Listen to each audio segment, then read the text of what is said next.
जैसे कि आप सभी को पता ही होगा कि UFC 317 जस्ट रैप अप हुई है। इस वीडियो के अंदर हम करने वाले हैं मेन कार्ड की फाइट्स की ब्रेकडाउन। मेन इवेंट के अंदर बात करूं तो चार्ल्स ओलिवेरा वर्सेस इलिया टुपोरिया लाइटवेट विकेट टाइटल के लिए फाइट। तो ये फाइट बहुत ही ज्यादा दर्दनाक था। इलिया टुपोरिया ने चार्ल्स ओलिवेरा को फर्स्ट राउंड के अंदर ही नॉकआउट कर दिया, वो भी आउट कोल्ड। तो स्टार्टिंग से ही ओलिवेरा फॉरवर्ड घुस रहे थे। फर्स्ट उन्होंने थोड़ी स्ट्राइकिंग की, डायरेक्टली उन्होंने एक टेक डाउन शूट किया। टुपोरिया ने रिवर्सल कर टॉप पोजीशन को ले लिया और अपने कुछ स्ट्राइक्स लैंड किए, बट ओलिवेरा ने उधर बैक को ग्रैब कर लिया था और एक हील हुक लगाने की कोशिश की, बट वो फेल हुआ और फिर टुपोरिया ग्राउंड में नहीं जाना चाहते थे। तो इसीलिए ओलिवेरा को स्टैंड अप होने को कहा, बट ओलिवेरा चाहते थे कि गेम ग्राउंड में जाए और फिर रेफरी इंटरवेन करता है और दोनों ही स्टैंडिंग पोजीशन पे आते हैं और उधर डायरेक्टली टुपोरिया अपने लेफ्ट हुक को मारता है। इसी टाइम पर ओलिवेरा आउट हो चुका था। टुपोरिया ने और एक लेफ्ट हुक मारा और डाउन होने के बाद दो हैमर फिस्ट, इससे शायद से ओलिवेरा पूरी तरह अनकॉन्शियस हो गए थे। तब दोनों का शायद से हेडबट हुआ था। ओलिवेरा के आई के ऊपर से ब्लीडिंग होना स्टार्ट हो गया था। अभी से ओलिवेरा लो लग रहा था। It hurts guys. इस तरह ओलिवेरा को नॉकडाउन होते हुए देखना बिल्कुल भी आसान नहीं है, बट इस टाइम पर टुपोरिया की जितनी तारीफ करूं उतनी कम है। उन्होंने लगातार 3 फाइट में 3 लेजेंड्स को बीट करते हुए आए हैं, वो भी फिनिश के साथ, तीनों को ही नॉकआउट। फकिंग ग्रेट,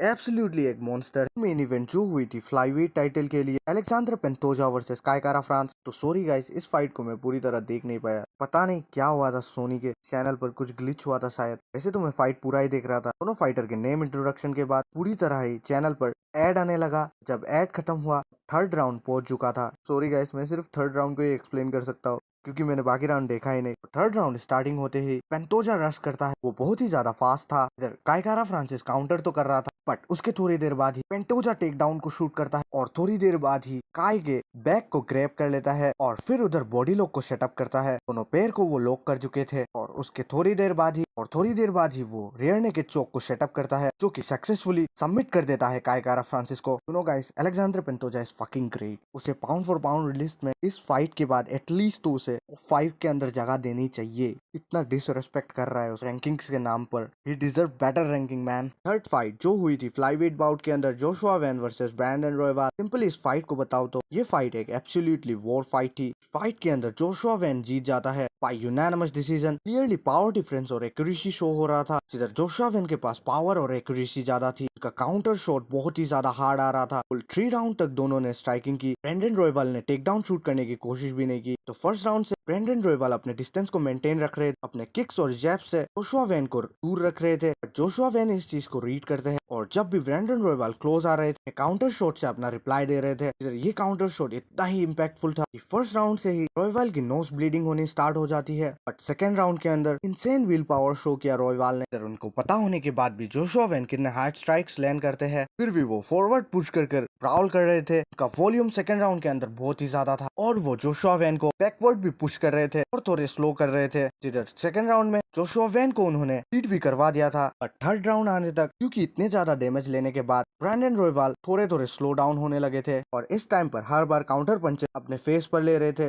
लास्ट के मिनटों में वो 2 बार नी डाउन हुए और लास्ट टाइम पर एक बार ड्रॉप भी हो गए। जिधर मानो ना मानो टाइम के कमी के कारण जोशुआ वैन उन्हें फिनिश नहीं कर पाए। जोशुआ वैन एक एलीट स्ट्राइकर है। जिधर नेक्स्ट फाइट उनकी टाइटल के लिए होने वाली है क्योंकि पेंटोजा के साथ की फेस ऑफ भी हो चुकी है। तो ये बहुत ही ज्यादा इंटरेस्टिंग रहने वाला है। नेक्स्ट फाइट जो हुई थी लाइट वेट बाउट के अंदर, बेनिल डैरिस वर्सेस रेनाटो मोइकानो। तो इस फाइट के अंदर बेनिल डैरिस विन कर लेते हैं यूनानिमस डिसीजन से। राउंड 1 में बेनिल डैरिस पूरी तरह किकिंग अप्रोच से आए थे। बेनिल डैरिस पूरी तरह मोइकानो के हेड, बॉडी और लेग को डैमेज करने की ट्राई कर रहे थे। फिर थोड़ी देर बाद मोइकानो एंट्री करता है राइट हैंड से। उधर दोनों के हुक एक्सचेंज होते हैं। एक टाइम तो ऐसा भी आता है बेनिल अपने लेग किक से मोइकानो के नी में टारगेट करता है और मोइकानो को ड्रॉप कर देता है। बट लास्ट के मिनटों में मोइकानो अपने काउंटर शॉट राइट स्ट्रेट से डारिश के फेस पर कनेक्ट करता है, इससे डारिश डायरेक्टली ड्रॉप हो जाता है और फिर उधर मोइकानो राउंड एंड पाउंड मारने को तो जाता है, बट बेनिल की इतनी अच्छी स्क्रैम्बल एबिलिटी थी उसके कारण मोइकानो उसे टच भी नहीं कर पाता। सेकेंड राउंड तो पूरी तरह ही ग्राउंड में जाता है। इधर रेनाटो मोइकानो फर्स्ट तो टेक डाउन को शूट करते हैं, लेकिन वो फेल होता है और स्क्रैम्बल कर डारुश टॉप कंट्रोल को ले लेता है और उधर ही उसने मोइकानो की 3 बार बैक लेने की कोशिश की।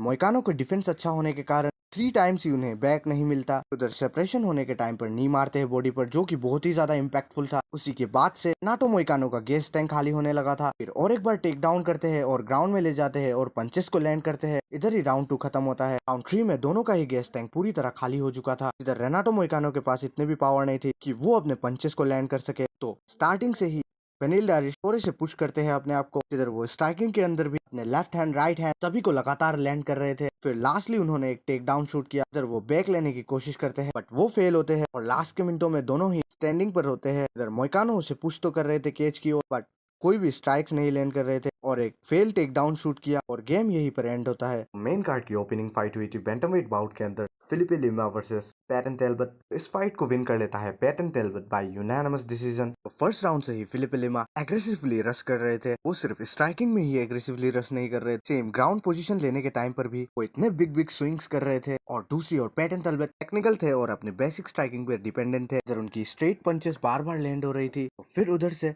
फिलिपे लिमा टेक डाउन करने की कोशिश करते हैं बट इस टाइम पर पिमलेट की ग्राउंड गेम उन्होंने बहुत ही ज्यादा इंप्रूव की और रिवर्सल कर टाइट पोजीशन लिया और उधर से थोड़े पंचेस लैंड किए। फिर सेपरेट होकर स्टैंडिंग पोजीशन पर आए। फिर से और एक टेक डाउन शूट किया। फिलिपे लिमा ने वो सक्सेसफुली लैंड हुआ और उनको टॉप कंट्रोल मिला और उधर से उन्होंने थोड़े पंचेस लगाए। सेकंड राउंड में भी ऐसे ही सेम होता है। इधर फिलिपे लिमा फिर से एग्रेसिवली घुसते हैं और अपने कॉम्बोज को लैंड करते हैं बट हर बार सिग्निफिकेंट पंच पैटन टिलबट के ही ज्यादा थे। और फिर इधर टेक डाउन एक शूट होता है। इधर ट्रिप करके वो टेक डाउन तो करता है बट फिर से पैटन टेलबट रिवर्सल कर लेता है। बार बार ये सेम चीज हो रहा था। इधर जब भी वो टेक डाउन करता है पैटन टेलबट उसे रिवर्सल कर लेता है और फिर टॉप कंट्रोल लेकर थोड़े स्ट्राइक्स लैंड करता है। थर्ड राउंड एक फाइनल डिसीजन राउंड था। इधर स्टार्टिंग तो फिलिपे लिमा बहुत ही अच्छे करता है और पैटन टिलबट सिंपल स्ट्राइक लैंड करता है। उधर से डिस्टेंस को क्लोज कर फिलिपे लिमा एक नी को लैंड करता है, अपने कॉम्बो मारता है 1-2 और एक राइट क्रॉस और फिर एक टेक डाउन शूट करता है जो कि स्लैम करके सक्सेसफुली तो होता है बट पैटन टिलबट थोड़ी देर बाद ही स्टैंडिंग पोजीशन पर आ जाते हैं और अपने कॉम्बोज को लैंड करना स्टार्ट कर देते हैं। फिलिपे लिमा को केज की साइड पुश करना स्टार्ट कर देते हैं और ओपनिंग नहीं देते और फिर एक स्पिनिंग हेड किक मारते हैं। जैसे ही फिलिपे लिमा किक मारने की ट्राई कर रहे थे वो स्लिप हो जाते हैं और फिर उधर से पैटन टेलबट को टॉप पोजीशन मिल जाता है और फिर बिग स्ट्राइक्स लैंड करते हैं और गेम यहीं पर एंड होता है और पैटन टेलबट यूनानिमस डिसीजन से विन कर जाते हैं। तो आप सबको कैसा लगा एक डाउन वीडियो? मैंने प्रिडिक्शन में तो पूरी तरह ही हक दिया। इधर सिर्फ मेरा एक ही प्रिडिक्शन सही हुआ। आई डोंट नो की गाइस वो मेन इवेंट वाली